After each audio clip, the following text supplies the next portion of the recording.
Hi everyone, welcome back to my channel for another interesting beer review and another big classic among North German Pilsners. Today I am having Berliner Kindl Jubiläums Pilsner, which looks like this, and it's a big classic, as I said. Especially in Berlin, I think it might be the biggest Pilsner. The label and the bottle is looking quite classic. It's also have this foil, as you can see, which in my opinion looks great. The back label is looking like that.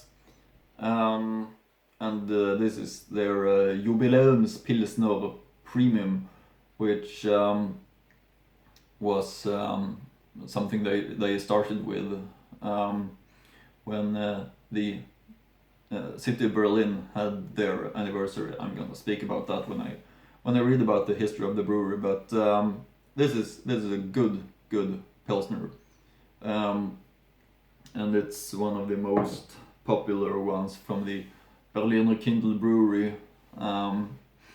Yeah, to begin with, history about the brewery.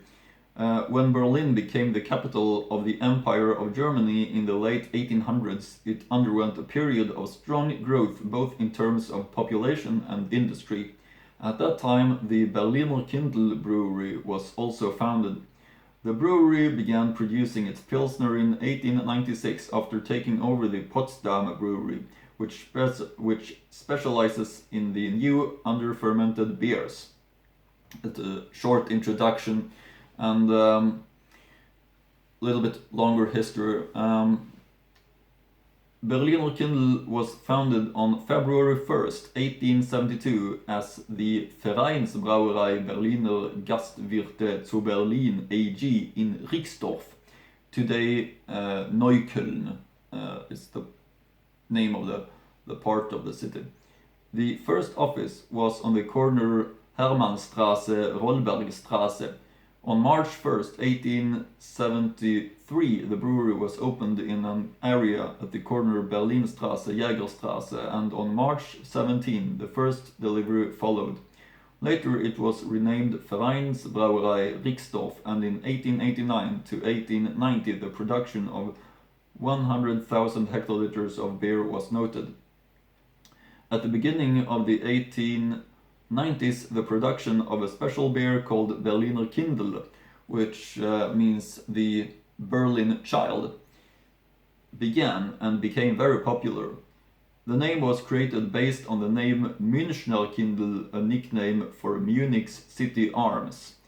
In 1907 followed the creation of the logo, where a child looks up from a beer krug after announcing a competition to create a better brand symbol. In 1910, the brewery also took the name and became Berliner Kindl Brauerei Aktiengesellschaft. Now the brewery also started to buy up smaller competitors. After World War II, the breweries in Weißensee, today the part of the city is called Althohenschönhausen, and Potsdam in the GDR were lost. Parts of the equipment were dismantled and transported to the Soviet Union, where a brewery was built in Moscow. Operations were therefore concentrated to Neukölln in West Berlin. With the help of American money, the brewery could be rebuilt and modernized. Berliner Kindl bought the Schöneberger Schlossbrauerei Bärenbier, and in connection with the 100th anniversary in 1972 reached the record production of 1 million hectoliters. In 1987, Jubiläums Pilsner was launched in conjunction with Berlin's 750th anniversary, and that is the beer I'm having today. In 1988, Berliner Kindl acquired Radeberger Gruppe, which is turned in as part of Dr. Oetker Group. After the fall of the walls, the production sites in Potsdam and the Weißensee returned. In the 2000s, however, restructuring took place and the Potsdam brewery was closed down in 2002. In 2005, the closure of the main brewery in Neukölln followed and the production was transferred to the brewery in Althochen-Schönhausen, which had previously manufactured Berliner Pilsner. The same thing happened with Berliner Kindl's former main competitor in West Berlin called Schultheiss, and that's a beer that I'm also gonna review in the future, of course. Today, the brewery facility is called Berliner Kindl Schultheiss Brauerei. In the former premises in Neukölln, there is since 2016 Kindl Zentrum für zeitgenössische Kunst, which is an art hall. That's a little bit about the history of the brewery, and as I said, this is their Jubiläums Pilsener, which is a classic from this brewery and one of the bigger ones from Berliner Kindl, and I would say also one of the biggest beers in Berlin and North Germany, perhaps. The link to the brewery's website is also here on the back label, which I linked in the description box below. Site 1872, 5.1 EBV, extra fein gehopft, gebraut nach dem deutschen Reinheitsgebot. Zutaten: Wasser, Gerstenmalz, Hopfenextrakt. Berliner Kindl Brauerei AG in Berlin, of course. Yeah, what more to say? As I said in the beginning, the label is looking great, in my opinion. You see it right there, and the foil is right there. It's a nice looking one, in my opinion. So yeah, let's open it up.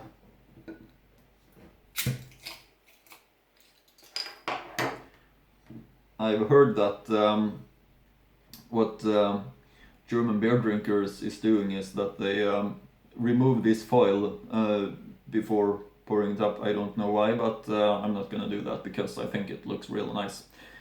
So yeah, let's pour it up.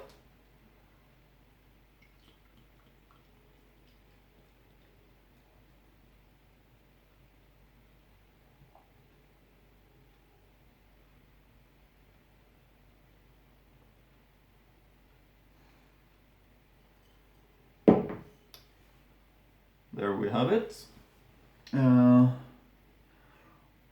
Nice pale color of it, white head. Just the way a Pilsner should be, in my opinion.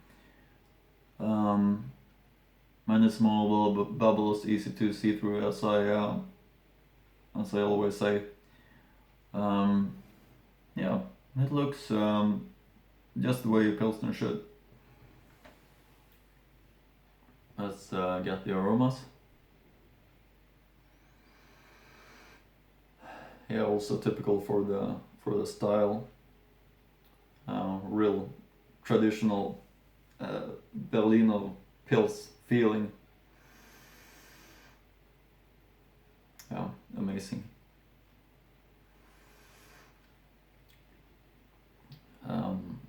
Aromas are well balanced. Nice hops taste in the aromas. Yeah, this will be good, I can promise you that. So, Prost!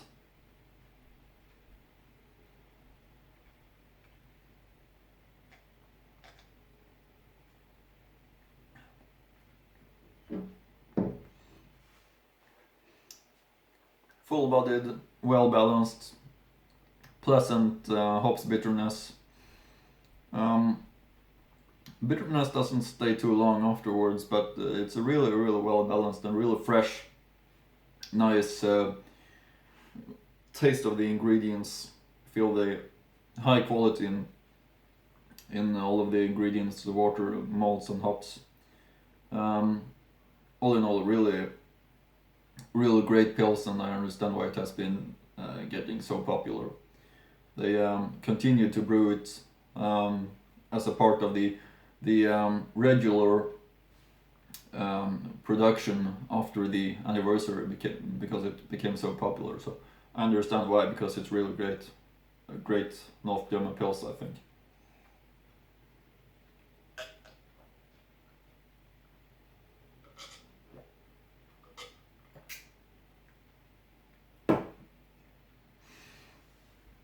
Yeah, nice balance. Great taste of the hops. Hops bitterness is there just the way it should be in the German Pils.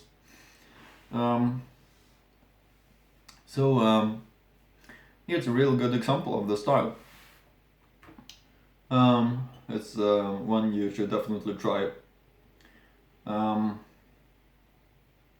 Also the label is looking great, I think. Real classic. They're Jubiläums Pilsner. As I said, there will be more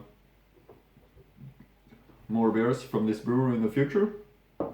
I have their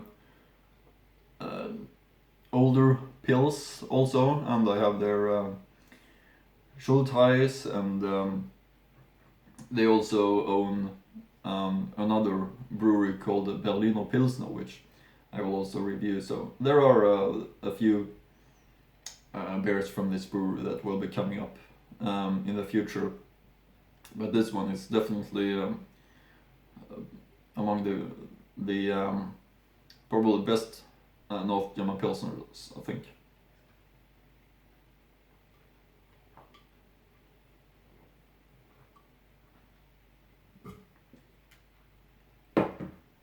Yep.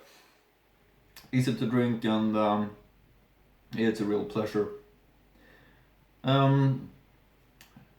Yeah, I hope you like my reviews, as I used to say. I have been doing some German Pilsners now lately. Probably I'm gonna change beer style and do some other beer styles in the upcoming videos. I haven't been thinking through that